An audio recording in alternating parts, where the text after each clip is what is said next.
The governor of Morelos has gone into full panic mode after seeing this footage of Sinaloa cartel hitmen sending deadly threats to several mayors and even to President Claudia Sheinbaum and Mexico's security minister. Este mensaje va dirigido para la presidenta Claudia Sheinbaum y el secretario de Seguridad Omar García Harfuch. And they didn't stop there. They accused the local politicians in Morelos of working with a rival group in the state to commit murders, kidnappings, and extortion. The governor didn't take the threats and accusations lightly because these criminals have already murdered multiple officials, most of them in broad daylight, and she knows that whenever they start releasing broadcasts like this, another wave of violence is coming. Este es el drama de todos los días, aunque no lo vemos, es la realidad a lo que se enfrentan las tropas del ejército mexicano, las balas, la guerra que se libra en Tamaulipas. Now, to understand how bad this is, we have to take you inside the chaos. Mexico City's chief of police was shot and injured early Friday in a dramatic assassination attempt that took the lives of 2 of his bodyguards. Omar Garcia Harfuch suffered 3 bullet wounds as he and his bodyguards came under heavy fire just before dawn. Up to 60 politicians in the 2024 general and local elections. 60 politicians were assassinated during pre-campaign and campaign periods. Yo, imagine if that was going on in America. Marjorie Taylor Greens get whacked, AOCs get whacked. Like, that would be fucking crazy. Basta que las drogas nos roben a nuestros jóvenes y destruyan nuestras familias. Soy un hombre de ley y voy a poner orden. A mí no me tiembla la mano. Yo no tengo miedo. But just one day after filming this ad, he was dead. Shot and killed May 13th in broad daylight on a busy street while handing out campaign flyers.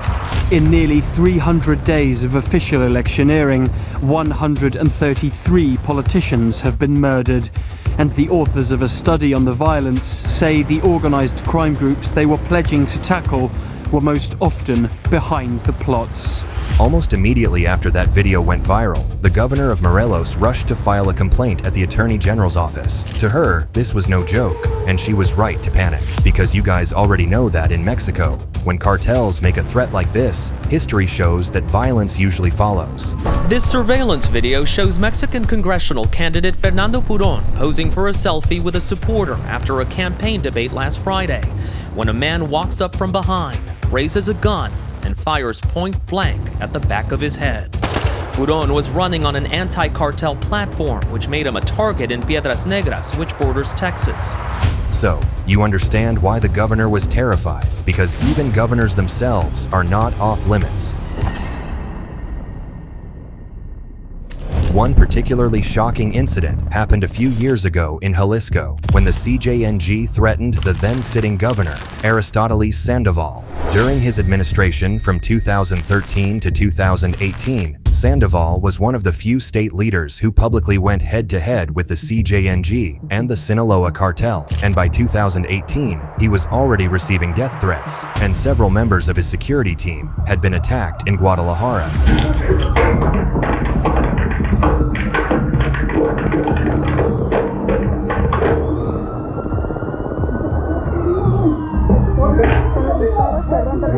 But the most brutal chapter came 2 years after he left office. On the night of December 18th, 2020, Sandoval was relaxing with friends inside Distrito 5, a popular bar in Puerto Vallarta. Around 1:40 a.m., he stood up to go to the bathroom, but unbeknownst to him, an armed hitman who had been sitting just a few feet away from him in the same restaurant that night followed closely behind. And as soon as he entered the restroom, the hitman shot him in the back. When his guards tried to evacuate him, another group of armed men attacked them outside the bar, riddling the vehicles with bullets.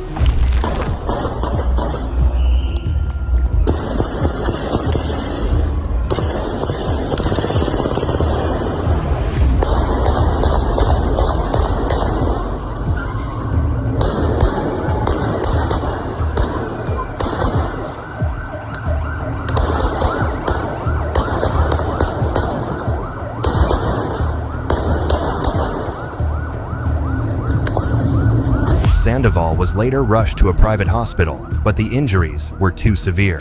At 3:24 a.m., The governor of Jalisco confirmed his death, but what happened next was even more shocking. Before investigators arrived, the bar staff cleaned up the crime scene, wiping away bullet casings, blood, and evidence. By the time forensic teams arrived, the place looked spotless, as if nothing had happened. That single act erased key evidence and hinted that someone inside the establishment had been protecting the killers. But the authorities already knew the CJNG had threatened him years before, and they were believed to be behind both the 2018 attack on his security team and his final assassination in 2020. This time, the threats were not only against governors, they included mayors, legislators, and even the country's top security officials. And among all the names mentioned in that video, one stood out, a man who had already survived a full-scale assassination attempt that nearly changed the course of Mexico's history.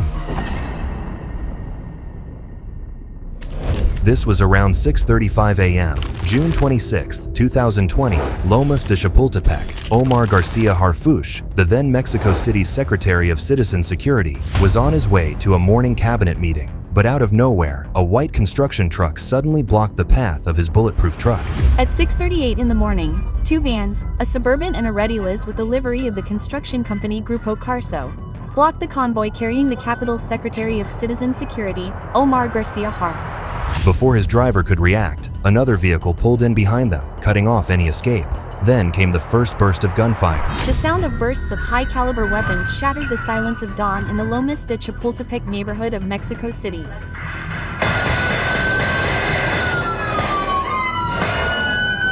In less than 3 minutes, more than 400 bullets tore through the street. According to reports, the attackers were armed with Barrett .50 caliber rifles, Scar assault weapons, and even grenades. So, his bulletproof truck couldn't save him. Harfuch was hit 3 times, once in the arm, twice in the leg, yet he still fought back.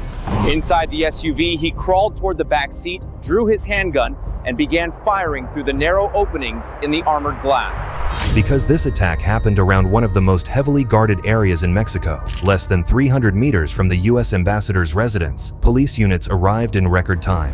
At the intersection of the Reforma and Monte Blanco avenues, the security forces protecting the secretary repelled the attack. That sudden response forced the attackers to flee. Even though Harfuch survived, 2 of his bodyguards weren't so lucky. Rafaelo Ocampo Alegria and Edgar Gonzalez Ortiz, both seasoned officers, were killed instantly. A woman driving nearby, Gabriela Gomez, was also struck by a stray bullet. Minutes later, authorities captured 2 suspects trying to escape on foot. And by the end of the day, 19 cartel members were under arrest. Each one of them had been promised between 100,000 and 200,000 pesos to take part. The investigation later traced the operation to a warehouse in Gustavo A. Madero, where hitmen from across Mexico, Jalisco, Guerrero, Michoacan, and Oaxaca had gathered to plan the attack. Inside the warehouse, police later found 5 Barrett rifles, 35 long guns, grenades, bulletproof vests, and even Molotov cocktails. Their orders came directly from the CJNG, but it was this guy, Jose Antonio Briceño, known as El Vaca, who led the attack on the ground. Less than a year later, the criminals struck again when Joel Ernesto Soto, the director of the Sinaloa State Police, was ambushed on the Mazatlan-Culiacan highway. The attack was merciless, with more than 200 shots fired. Soto, who knew that his fight against criminals affected many interests, had already survived 2 previous attempts on his life. He had just visited his family and decided to drive a regular car without any police escort to avoid attention, but that did very little to keep him safe. Cartel gunmen intercepted him on his way and fired more than 200 rounds at his vehicle. The official's car was left on the side of the road covered in more than 200 spent cartridges from large caliber weapons. By the time rescue teams arrived, Soto was dead. That was after he had already survived 2 previous assassination attempts. Even with military support and National Guard patrols sweeping the area, the killers vanished into the highways, and to this day, no one has been convicted for Soto's murder. Since then, the cartels have operated with total impunity, but things finally reached a breaking point when 37 public officials and candidates were assassinated across Mexico during the last election cycle. This was during a live campaign rally in Veracruz. Mayoral candidate Yesenia Lara was out on the street addressing her supporters when gunfire suddenly erupted. The campaign event was being broadcast live when the shots rang out. Yesenia Lara, a mayoral candidate in Veracruz State, eastern Mexico, killed, along with 3 others, said the state governor.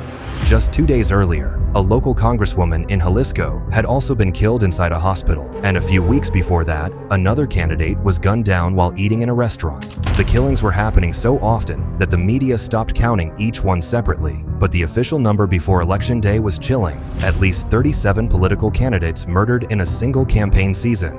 One of the most shocking killings was that of Alfredo Cabrera, a mayoral hopeful in Guerrero. Here's footage of him leaving his campaign ground and fraternizing with his supporters when a man in the crowd pulled a gun and shot him multiple times at point-blank range.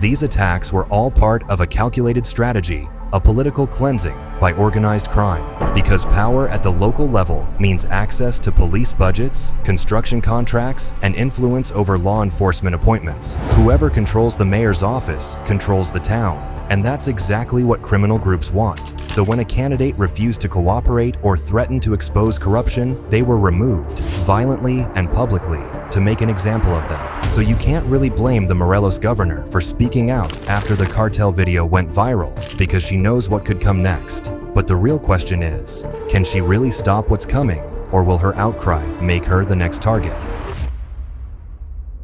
Please feel free to share your thoughts with us in the comments below, and don't forget to subscribe to our channel for more in-depth videos like this. Meanwhile, click on any of the cards on your screen right now to watch more of our videos.